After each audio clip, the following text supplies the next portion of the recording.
CARMAX that just reported their earnings, and this September has been the slowest month that we've had all year, and we actually lost money in September. CARMAX stock regains its footing as sales beat estimates. So there's some alarming things that CARMAX really talked about in these earnings. This Barron's article says the stock regained its footing, and that's because initially when CARMAX released and they released their notes, the stock sold off, and it sold off big time. I think it was like 7 or 8%. Wow. But over the course, as the stock markets digested the numbers or whatever and saw that, okay, their sales were actually pretty good, it came back up, and I think it finished like almost 7 or 8% positive for the day. And what CARMAX said on this is that their loan loss provisions was a big spot of weakness. So yes, so there's two things to take from this report, in my estimations, is that, okay, the used car business side of things, the sales side of business things is pretty strong right now. And I think that comes from a weakness on the new car side, because I think a lot of these consumers that they can't buy these brand new cars. Now they're going to places like CARMAX because instead of a $750 a month payment, they're signing up for a $500 a month payment, but they're taking that used car in the process. But the weakness is, I think, the bigger tell on the car market is that they raised their loan loss provisions. I think it was, I'll pull up the number here in a second, but I think it was like 25% year over year is what they pulled them up.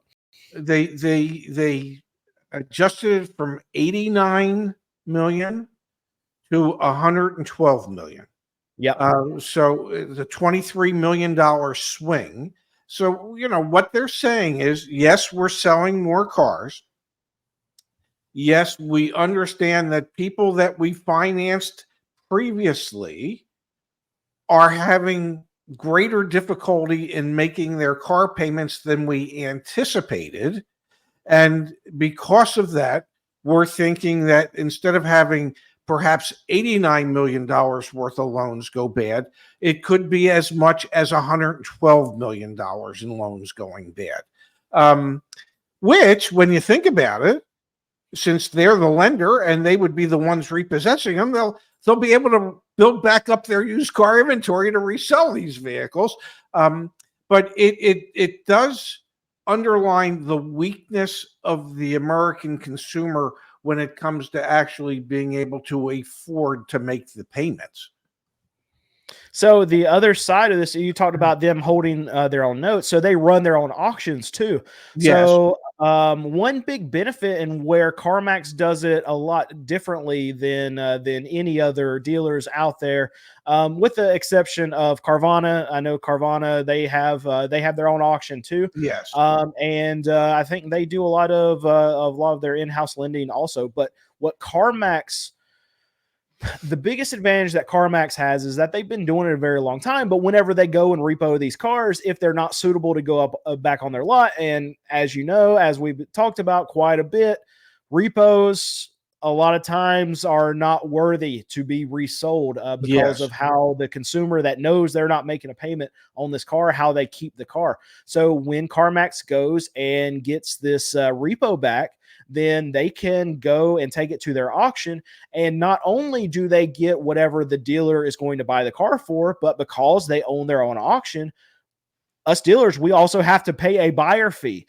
So I'll give you an example, like a $500 car, we're going to end up paying like $300 in an auction fee. So this is just all, this is basically the dock fee that us dealers get to pay when we go to these auctions. There's usually a fee on the buyer side and the seller side, but when the auction also owns the car, then you're not going to have that seller fee. But they're getting it from us, I promise you.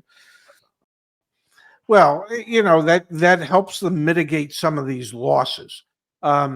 So there is a benefit to doing it the way they're doing it. But obviously, what they're showing with a rebound in their sales is that people will pay for the privilege of not having to negotiate.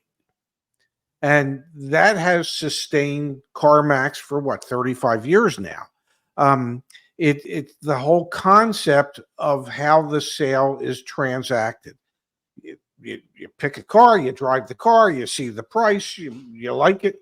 Whether you're paying too much is irrelevant. You're paying for the convenience of not having to go back and forth to secure a price. And it's worth it to, what do they sell? Close to 900,000 units last year. So retail wise, there's a big number of people that will pay for the pleasure of convenience, of not having to argue back and forth, to not have to go through that negotiation dance. And that, to me, is really the beauty of their business, is how they've marketed that. Yeah, so one big benefit to CarMax too, I know we talk a lot about, okay, I'm having a hard time getting cars. I've been having a hard time getting cars for the last 3 years. All these other dealers, they're having a hard time getting quality cars. Well, people bring their inventory to CarMax. So CarMax gets to pick first. They get to set their price. So this is when other dealers are suffering the most, this is where CarMax, I think, benefits in their business model way more than any other dealership model that's out there, because they literally have customers bringing their inventory straight to CarMax. Yes. And then CarMax tells them, okay, I'll pay you this because I think I can make this amount of money on this car. If you want it, take it. If not, and guess what? They undercut everyone in a lot of cases, and people still give them their cars. And it's a beautiful model. Well, they're also, in a lot of cases, willing to overpay slightly to get these cars, because they know what they can retail them for, and they know they don't have to argue about it. Okay. And the ultimate customer that buys it is just happy that they didn't have to go through the process. So, all the years I was in the business, I would have a used car manager appraise a car. The appraisal would be, we'll give you 15,000. Well, CarMax, we have the offer right here, is going to give them 17.5. Why can they pay $2,500 more for the car than we can? Well, because they can charge $2,500 more for the car on a retail level than we can, and they'll get it.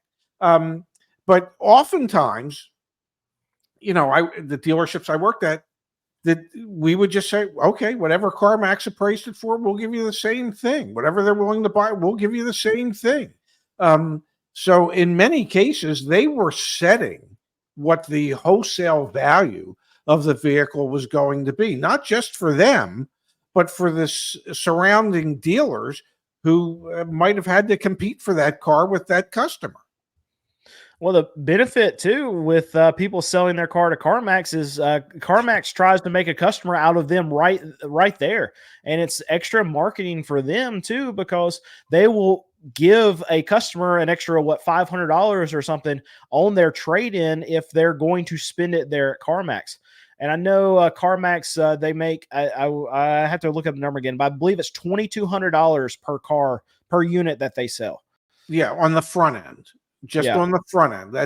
That does not include any of the what's known as back end profit that's made through the financing and insurance and the protection packages, that products that are sold in the finance office. So my suspicion is that they're probably making around $2,500 on the finance end of things. So ultimately, they're probably making $4,500, $4,700 per vehicle sold, which is substantial when you think about it, especially if you're selling like 900,000 units a year.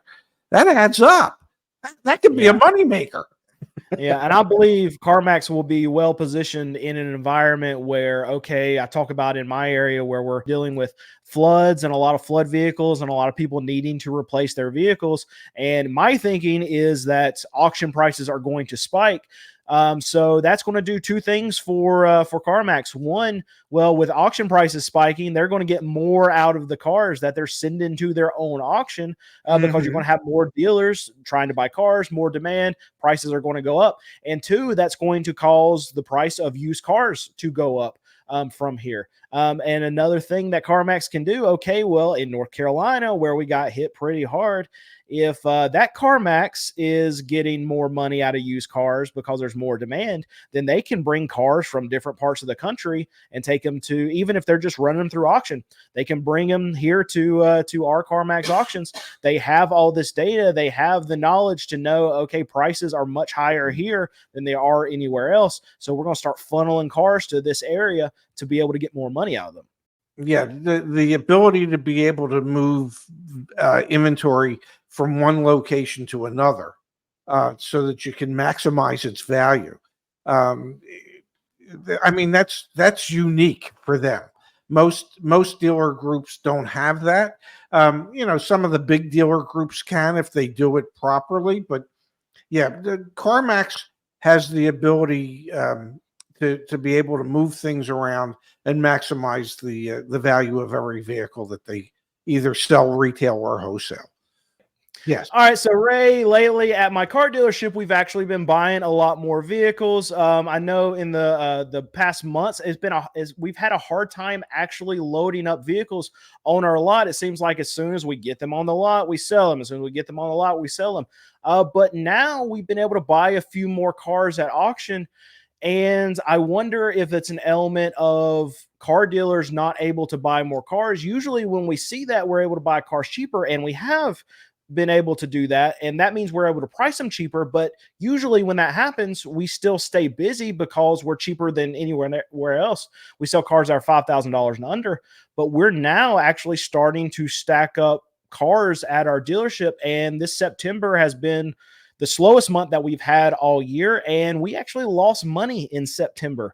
And that's been something that we haven't been able to say in a very, very long time. So it was a rough month for us.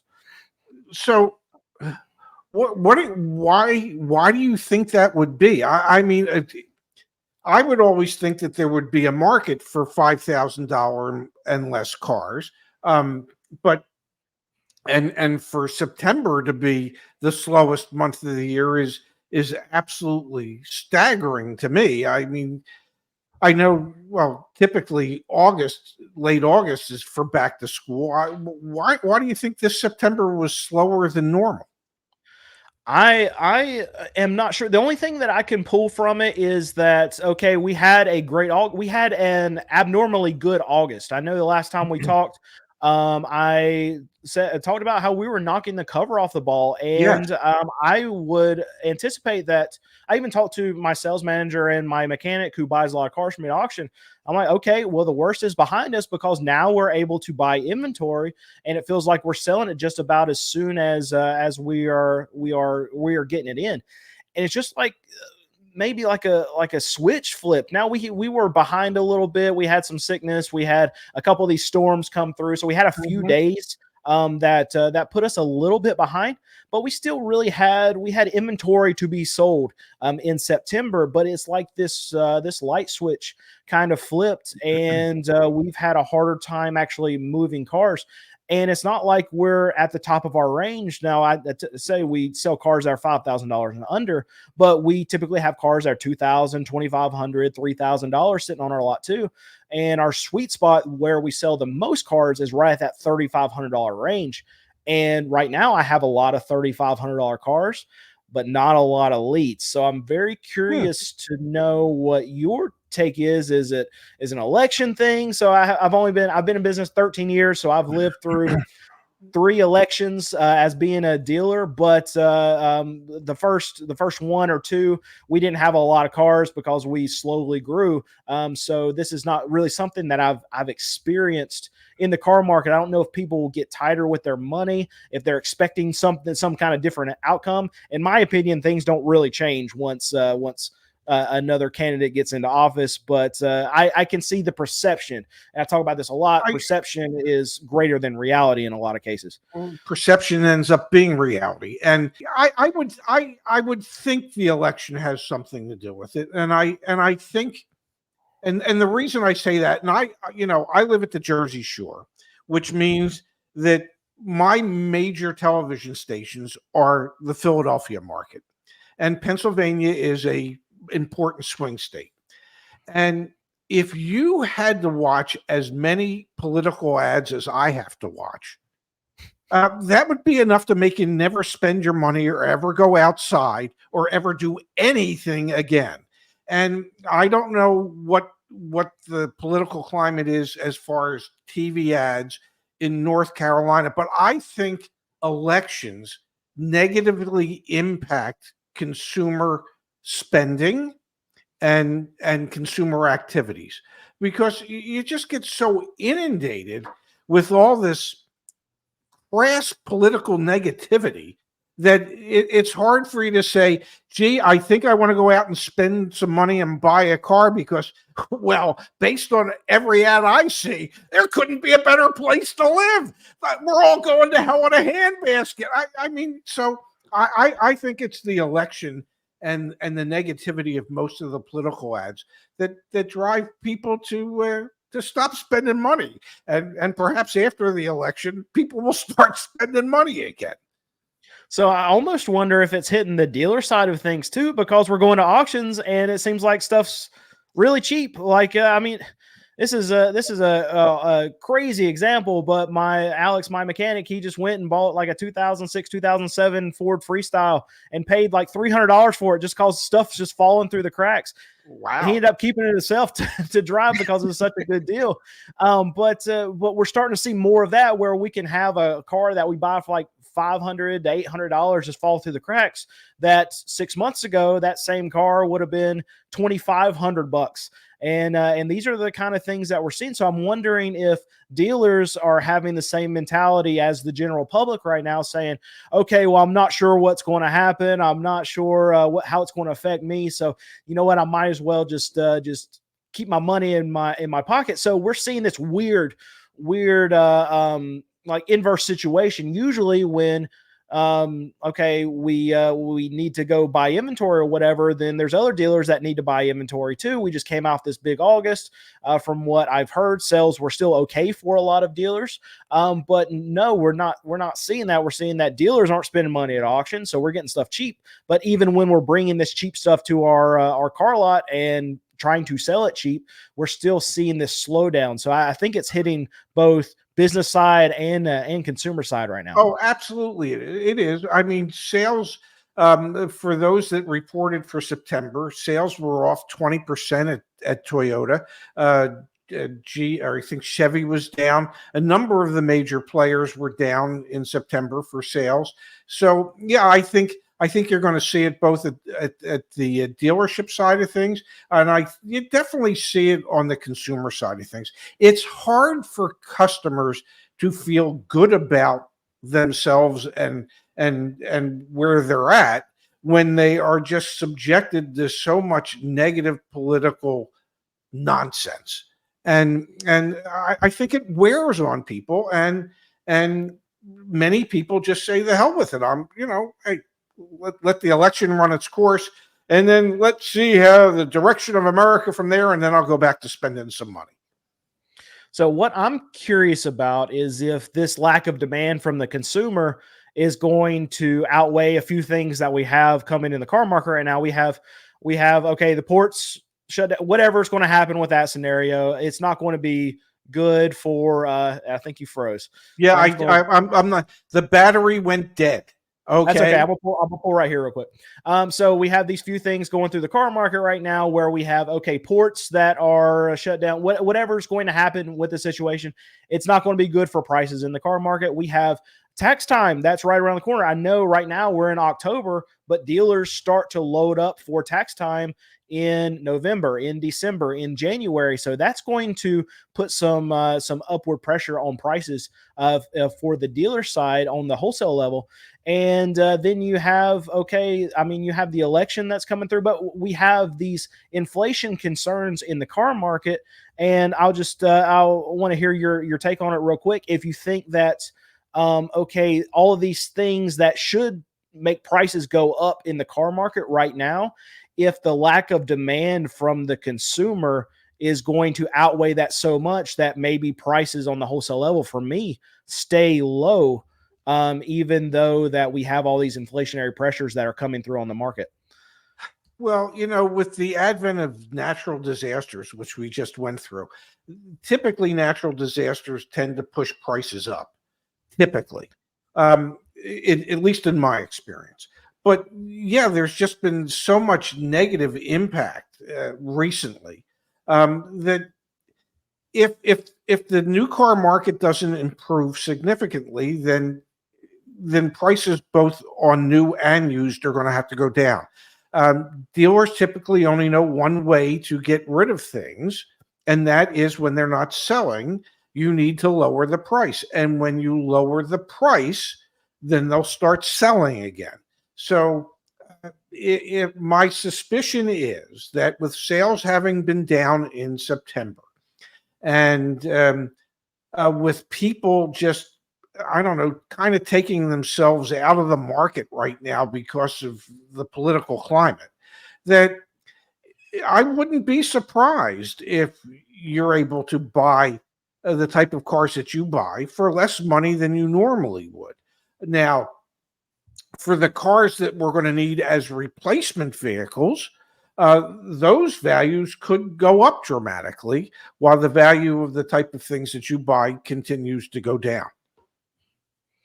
Yeah, and I feel like this is going to be a problem that I'm going to have to deal with in my business. And I have a big worry about it, where demand is going to continue to go down. And even though we're able to load up cars from the auction, even if we're getting better prices, it might not matter, because if people are buying cars, if people aren't buying cars, it almost doesn't matter how cheap I can get them. Yes. Now at some point there's going to be people that there's going to be a price point where people have to be able to, that they will actually buy these cars from me. But if there are just fewer people even looking for cars, even if I'm just throwing out these screaming deals, if I look like a Stellantis dealership trying to give cars away, then it's almost not going to matter if there aren't consumers out there looking for cars.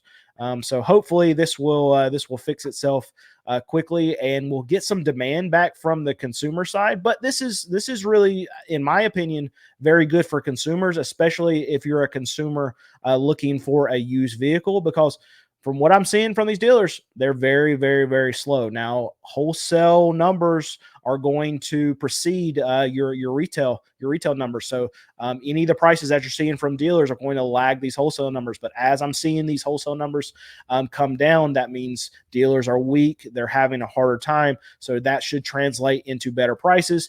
And if you're looking for a used car, Ray will say this too: the best time of the year to be able to buy a used car is going to be the last week of December, the last week of the year. This is a time period where dealers are the absolute slowest. You think Christmas, you think holiday season.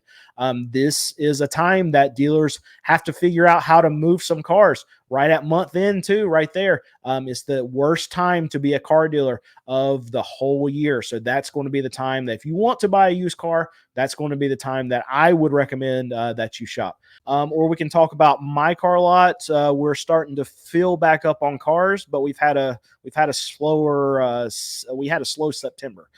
So did you have a slow September? Yeah, it was actually a lot slower. My wife gave me a sales review today, and it was a lot worse than what we thought. Really? And what do you attribute that to? Let me we're trying to cut these up in a video, so let me do an intro, Okay. and then we'll do. There's like 3D chess that's going on during this whole thing. Yeah. I got show notes. I'm thinking about a video. I'm thinking about how much time we got to cut each of one of these videos. I need somebody else running the show. You need Zach. You need Zach. I need Zach. I couldn't do it. No, I can't do it. As you can see here, I'm just we're showing background knowledge of what's going on during the show. Yeah. The show, It's good. That's good. All right, here we go. I'm gonna try it. All right, everybody, be quiet. All right. So Oh, that was good. all right, let's try again.